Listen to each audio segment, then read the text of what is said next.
Here on the historic campus of Howard University, this championship-winning program has fallen on hard times as of late, but there's a new sheriff in town. It's time to meet head coach Mike London. Now, Coach, first and foremost, man, it's such an absolute pleasure to be here with you. I've read so many good things about you. I want to talk about you, the man. What would your former and or present players, what words would they use to describe you? What kind of coach is Mike London? That's a great question. I always ask him about operating in your strengths, and I think one of my strengths, or a few of them, might be I'm a very passionate and very energetic guy, and I care for the players as well. So I'm a player's coach, but at the same time, I love the game, and I love the energy and effort that goes along with it.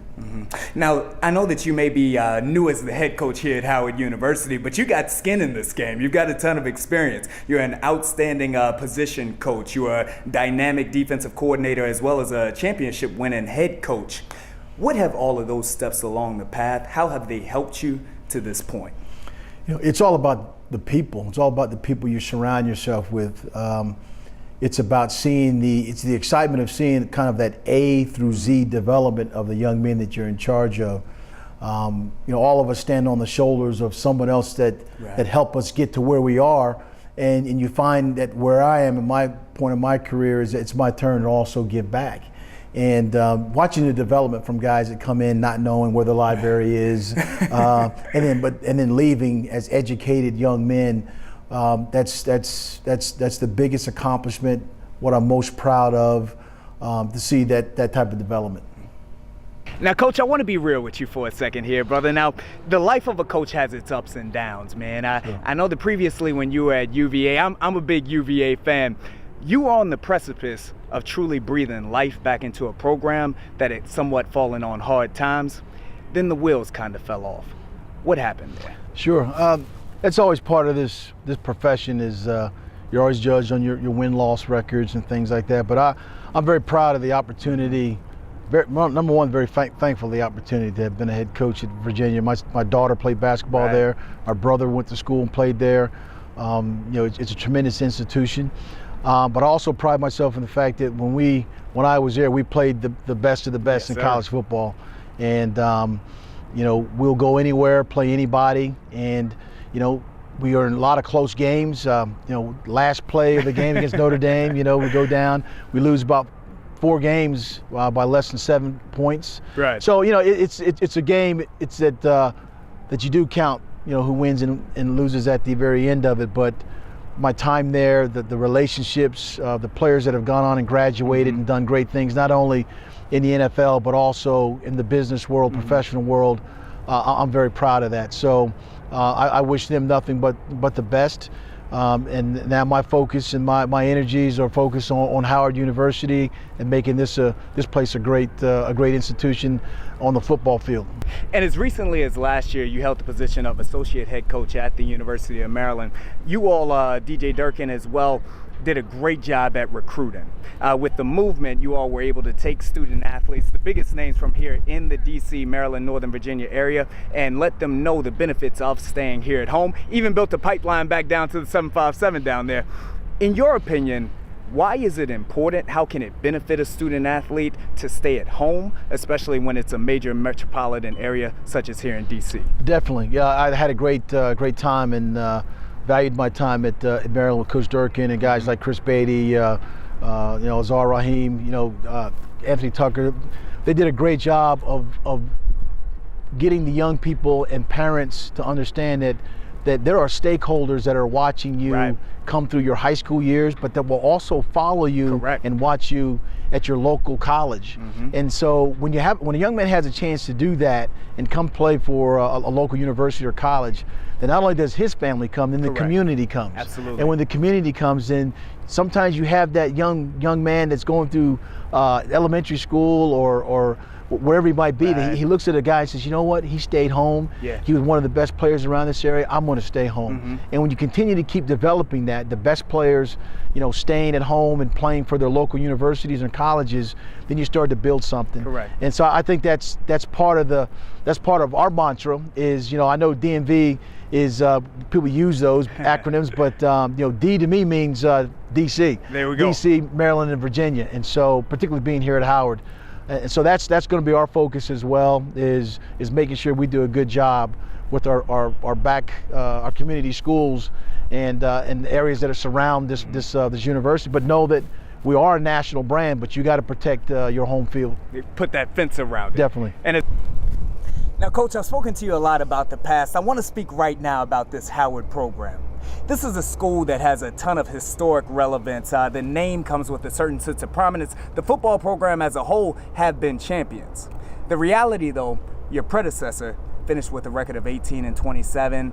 You've been down, haven't won as of late. What are the first steps that yourself and your coaching staff will take to put a Mike London stamp on the program and get you all back to your winning ways? Well, obviously, one of the biggest things is changing the culture. I mean, obviously, there's a perception and there's a perspective, and then there's a reality. And so, coming in, some of the standards that we talked about as a program, as a staff, as the type of young men we want to recruit, are the standards being go to class, show class, and treat people with dignity and respect. There's an academic component about what this school demands, and so we have to make sure we address capable student athletes that can handle the rigors of the academic expectations, but at the same time seek a high level of a young man that achieves on the football field. Right. And that's all part of a recruiting effort. That's all part of crafting our message, how we go about instilling into our players that we have here what our expectations to be playing on the field. A smart, tough, focused, aggressive type of player. So it's an ongoing process. It's always a process that, it's an A to Z development, as we talked about before. But, we started out spring practice, and there were some things we had to get done and taken care of, and we ended in a positive note. So it's an ongoing. I'd love for you to talk to some of our players about what they think, and and I know that they'll be very positive about what's happening. But it's about them and their development. Now, when we speak about recruiting, again, now you have done great on the trail at previous stops. As of last year, though, you were in the families of our student athletes, telling them why the University of Maryland was a great program for them. When you go back this upcoming season and talk to those young men about Howard, what are you going to tell them? Why is Howard the right place for them? Well, obviously, the calling card, the name brand of Howard in the academic reputation, it exceeds so many things. The alumni that have gone to school here, the prestigiousness of this university. Right. When you walk the campus here, and places like Founders Hall, where there's history here, there's African American history here. So when you talk about that, you talk about the accolades and the accomplishments and the alumni, being next to the world's most powerful city, the people that make up the stakeholders of why they want to see this university do well. It makes it easier to talk about this university. So for us, it's the best of both world opportunities, an academic reputation, but also an athletic individual that wants to exceed on the field as well. And I believe that you can have the best of both world opportunities here. In terms of the student athletes presently on the roster, though, the cupboard is not bare. Which of those athletes do you plan to lean on to really help to influence them in the way that you want to? Well, there's a couple of guys that I didn't want to anoint anybody anything right now, because don't give it to them. That's right. Yeah, you have to earn what you get. But going through spring practice, our quarterback position, I believe, is going to be better.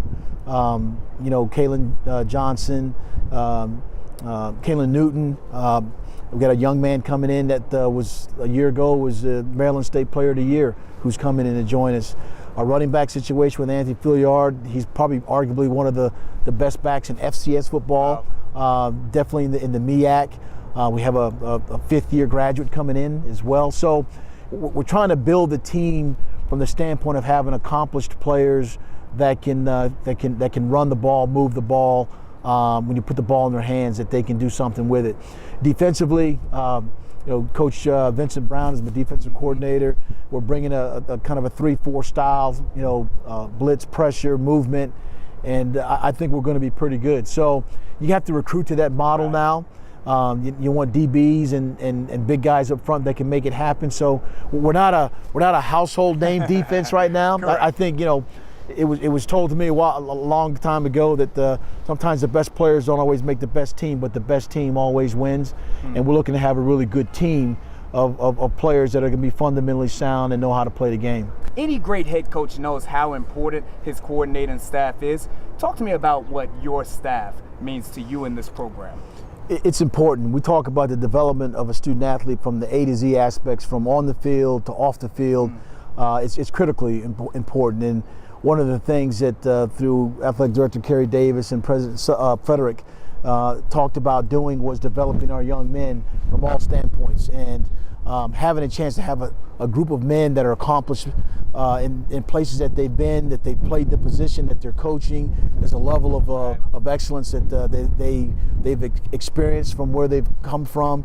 And just overall, they carry the message that I carry, the standards that I believe in.